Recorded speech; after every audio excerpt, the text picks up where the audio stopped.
book that is just so lovely, evokes such longing for times both familiar and unfamiliar, feels like home. It is The Hobbit by J.R.R. Tolkien. First published in 1937, The Hobbit is a masterful work of children's fantasy literature, and unlike so many other classics, it was an immediate critical and commercial success, so much so that publishers begged for a sequel. Having never gone out of print and continuing as one of the most sold and celebrated works in all of literature. The Hobbit is not just to be enjoyed as a singular title, but also allows the reader to wander further into the world of Tolkien's Middle-earth and what would become its legendary sequel, The Lord of the Rings. Although I think at this point most are familiar with the story of The Hobbit, still a disclaimer. There will be spoilers in this book review. Additionally, the following synopsis will only cover the revised version of The Hobbit that is available today and serves as the predecessor to The Lord of the Rings, not the original 1937 first edition version. They are slightly different, which I will touch on a bit later. Without further ado, let us review. The Hobbit follows the story of Bilbo Baggins, a wealthy and well-mannered hobbit who enjoys the comfort and reserve of his own home, Bag End of Hobbiton, a lush and green land filled with beautiful rolling hills and quaint, cozy hobbit homes. Like other hobbits, Bilbo is a human-like creature. He is short in stature, has curly hair, large and hairy feet, and slightly pointed ears, and has an affinity for peace and quiet. This is what makes the following events so distressing. Gandalf, a wizard from Bilbo's past, shows up unannounced and convinces him to host a group of 13 dwarves, including Thorin Oakenshield, the cold and arrogant heir to the fallen dwarvish kingdom. While discussing their plans to reclaim their fallen kingdom under the Lonely Mountain, along with their treasure being problematically guarded by the greedy dragon Smaug, Gandalf suggests that given Bilbo's small size, he serve as the party's official burglar, whose job will be to enter the side of the mountain through a tiny secret door. Though this evening with Bilbo and the dwarves is clearly premeditated and orchestrated by Gandalf, and the Hobbit burglar idea is initially ridiculed by the dwarves, Bilbo eventually decides to leave the comfort and safety of his own home, Bag End, for the adventure of a lifetime. Setting out on foot and on pony, the group's opponents and perils are endless. The monstrous trolls before Rivendell, the goblins of the Misty Mountains, the giant spiders of the Mirkwood Forest. The list goes on, but Bilbo's encounter with adversary Gollum will serve a purpose. While the group is fighting the goblins in the depths of the Misty Mountains, Bilbo falls unconscious into the dark and is ultimately left behind. Awakening alone and lost, Bilbo finds a ring that he has no idea will change the entire course of his journey. When Bilbo brokers a deal with a strange and unsettling cave creature Gollum, a deal to a game of riddles in exchange for Bilbo's safe return out of the mountain, Bilbo claims victory much to Gollum's dismay. Now yammering on desperately about some precious birthday present, Bilbo inevitably discovers that the tiny ring that he now has in his pocket not only belongs to Gollum, but also holds the power to turn him invisible when worn.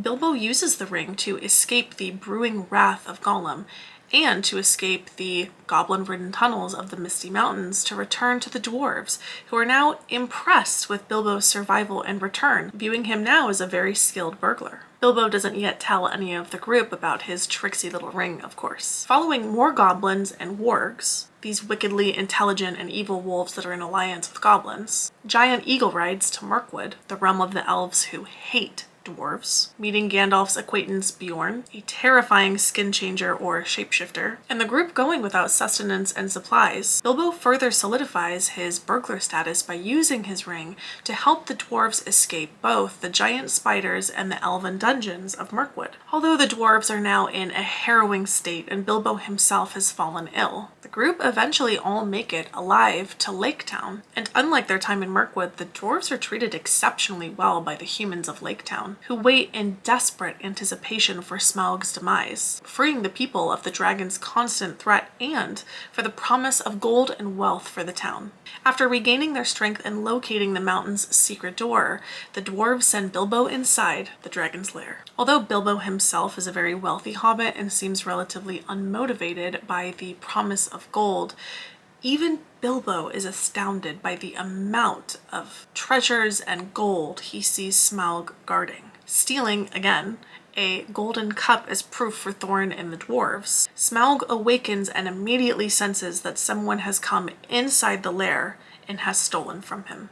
Although the group successfully made it to the Lonely Mountain, located the secret door, and sent Bilbo in and out of the dragon's lair alive, Bilbo realizes the dwarves have absolutely no plan for what to do next, and now are at the mercy of a very angry dragon. Bilbo and his little ring head back inside the lair, where this time Smaug is awake and waiting. Although Bilbo's ring does make him invisible, the dragon's senses are strong. Bilbo is left to use his charm, his wit, and his ability to flatter to eventually discover a vulnerability in the dragon's armor. However, Bilbo barely makes it out alive, unintentionally enraging the dragon into believing that this intrusion was aided by the people of Lake Town. Smaug flies off in a fury to destroy the town and all of the people in it, when a thrush or bird overhears Bilbo's discovery and tells Bard, who is a Lake Town resident. Bard aims an arrow, shoots the dragon in his vulnerable spot, and kills him. While Smaug's demise is favorable for the dwarves, Lake Town is in shambles, with extensive structural damage and many, many casualties. Meanwhile, the dwarves decide to head inside the mountain to discover and reclaim their stolen treasures when Bilbo finds the Arkenstone, the dwarves' most precious heirloom. And of course, Bilbo puts it in his pocket and doesn't tell anyone. Succumbing to increasing greed and obsession over searching for the Arkenstone, Thorin unsurprisingly denies both Lake Town and the Mirkwood Elves in their requests for compensation, with Lake Town clearly seeking reparations for their recent aid and all of the destruction caused by Smaug, and the Elves requesting compensation on behalf of Lake Town and for older disputes. With an all-out war brewing over this conflict, Thorin sends word to cousin Dane Ironfoot of the Iron Hills for battle reinforcements, while Bilbo strategically offers the Arkenstone to Bard and the Elven King as a bargaining chip with Thorin. Although this plan would have been successful, Thorin becomes maddened when he finds out Bilbo was behind the bargain. With the men, dwarves, and elves ready to battle one another, Gandalf's sudden arrival and warning of the approaching armies of goblins and wargs changed the focus, triggering the Battle of the Five Armies, where men, dwarves, and elves must fight together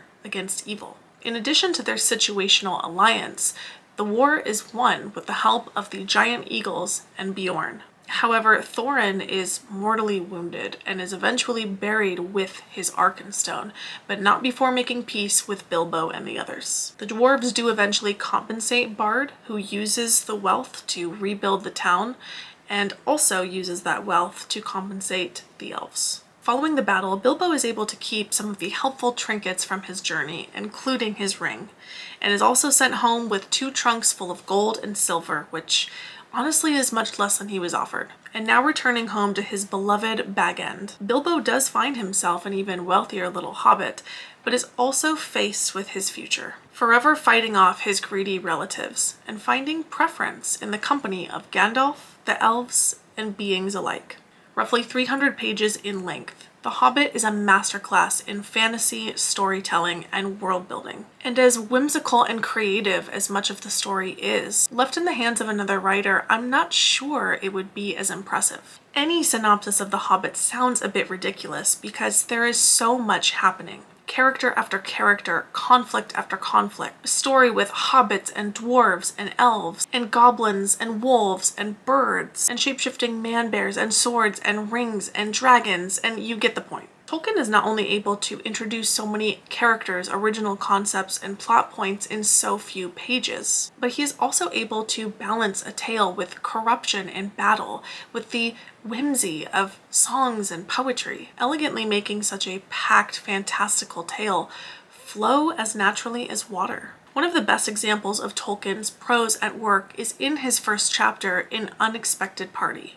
In a hole in the ground there lived a hobbit. Not a nasty, dirty, wet hole filled with the ends of worms and an oozy smell, nor yet a dry, bare, sandy hole with nothing in it to sit down on or to eat. It was a hobbit hole, and that means comfort. Not only is this opening just lovely and quaint, But the reader quickly learns the essence of the soon-to-be introduced main character. There is a creature in a hole called a hobbit who likes comfort, and that is Bilbo Baggins. We are plain and quiet folk and have no use for adventures. Nasty, disturbing, uncomfortable things. Make you late for dinner. I can't think what anybody sees in them, said our Mr. Baggins. Then he took out his morning letters and began to read, pretending to take no more notice of the old man. He had decided that he was not quite his sort and wanted him to go away. Good morning, said Bilbo, and he meant it. The sun was shining and the grass was very green.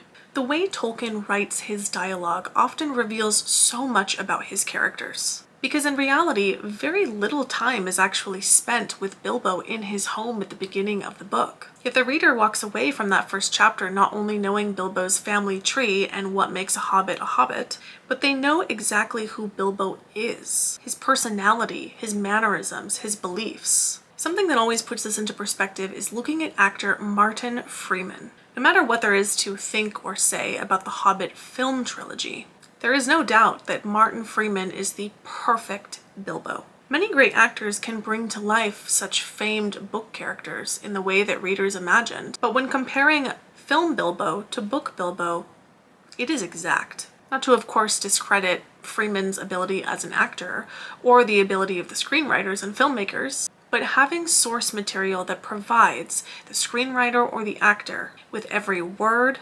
movement, breath, rhythm. It is an exceptional testament to Tolkien's writing, and something that honestly is not replicated enough in today's literature. One of the more debated and discussed aspects of The Hobbit is its seemingly third-person omniscient narrator.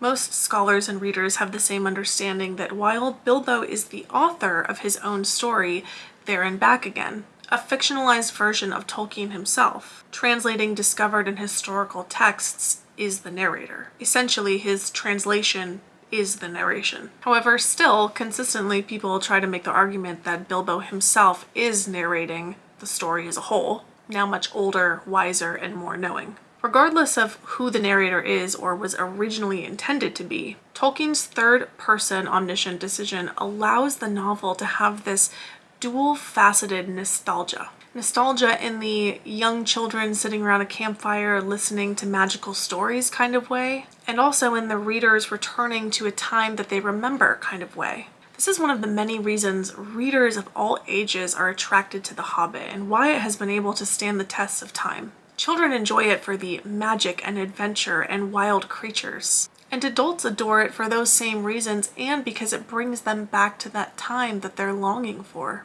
They could hear the voice of hurrying water in a rocky bed at the bottom. The scent of trees was in the air, and there was a light on the valley side across the water. Bilbo never forgot the way they slithered and slipped in the dusk down the steep zigzag path into the secret valley of Rivendell. The air grew warmer as they got lower, and the smell of the pine trees made him drowsy, so that every now and again he nodded and nearly fell off, or bumped his nose on the pony's neck. Their spirits rose as they went down and down. The trees changed to beech and oak, and there was a comfortable feeling in the twilight. While The Hobbit is less challenging to understand on its own, many readers become overwhelmed with the sheer amount of depth and details that exist in Tolkien's Middle-earth, especially when moving on to subsequent texts like The Lord of the Rings and the Silmarillion. Beyond the intricacies of Tolkien's incredible world-building, like literally creating languages with full alphabets, there is confusion. Where does Bilbo live? Is it in Bag End, or the Hill, or Hobbiton, or the Shire, and what is the difference? If Erebor is the Dwarvish Kingdom, then what is the Lonely Mountain? Why can Bilbo easily wear the Ring of Power, but Frodo cannot? While all of the questions and potential inconsistencies can be easily answered once you read through all of the texts of Middle-earth, the truth is much of this confusion exists in the first place because The Hobbit was never meant to have a sequel. And the text that would eventually go on to become The Lord of the Rings was meant to be an entirely separate and unrelated story. Following the critical and commercial success of the 1937 publication, Tolkien manipulated his new work in progress and revised The Hobbit to connect the two. This is why at times reading parts of Middle-earth can feel a bit disjointed or like information is revealed at the wrong time. So the advice I always give is start with reading The Hobbit, and enjoy it for what it is. Forget about the films, forget about what you know, forget about what you've heard, and just enjoy it as a book. One of my favorite books of all time. A book that just makes me want to go outside and stare at the trees. The Hobbit by J.R.R. Tolkien. 4.75 out of 5 stars, and only because I slightly prefer The Lord of the Rings and the Silmarillion. If you enjoyed this video, I will be moving on and discussing The Lord of the Rings next and in much more depth. Have you read The Hobbit?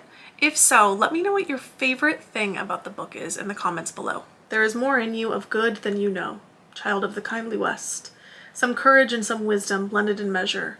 If more of us valued food and cheer and song above hoarded gold, it would be a merrier world. But sad or merry, I must leave it now. Farewell.